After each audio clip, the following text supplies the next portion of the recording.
মাটিৰ বাদ্য যিটো আমাৰ গৰখীয়া বাদ্য আচলতে মাটিৰ পৰা বনোৱা হুতুলি এই হুতুলি বাদ্যটোৰ কেঁকুৰাঘাটৰ মাটিৰ পৰা নিৰ্মাণ কৰে বুলি সকলোৱে কয় নদী কাষৰীয়া বিলৰ কাষৰীয়া আলতীয়া মাটি আচলতে বিহুৰ তলিত আমি শুনিবলৈ পাইছো কেঁকুৰাঘাটৰ মাটি বুলি প্ৰকৃততে নৈ কাষৰীয়া বিলৰ কাষৰীয়া আঠাযুক্ত পলস মাটিৰ পৰা ইয়াক গৌৰখীয়াসকলে নিৰ্মাণ কৰিছিল বুলি আমাক ককাসকলে কৈছিল এয়া আমাৰ কথা নহয় আৰু সেই বাদ্যটো আমি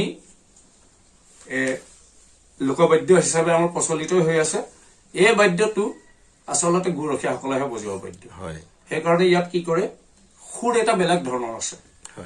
ইয়াত কুলি চৰাই কন্দাব পাৰে কেতেকী কন্দাব পাৰে এইবিলাক গৌৰখীয়াসকলে বজাইছিল আৰু প্ৰকৃততে সেই ধ্বনিবোৰ তুলিবৰ কাৰণে বিহুৰ সংস্কৃতিটো ইয়াক ব্যৱহৃত কৰা হয় অকণমান ইয়াক বজাই দিছো তাৰ পিছত এয়া দুগৰা এই দুগৰাটো অৱশ্যে দুতৰাৰ লগত বজাব লাগে তেখেতলোকে সংগত কৰি আছিলে গতিকে চাইড লাগি আছিলে এবাৰ আমি দ্বিতীয়বাৰ দেখাম এই হুতুলি বাদ্যটো যেতিয়া হাতত তুলি লৈছো ইয়াৰ অকণমান আপোনাক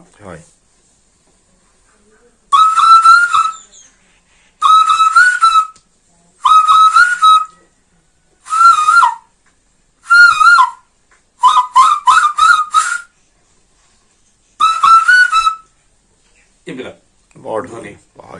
আকৌ ইয়াত তেওঁ বিৰহৰ গীত বজাইছিল গৰখীয়া এই বিৰহৰ গীতটো এনেধৰণৰ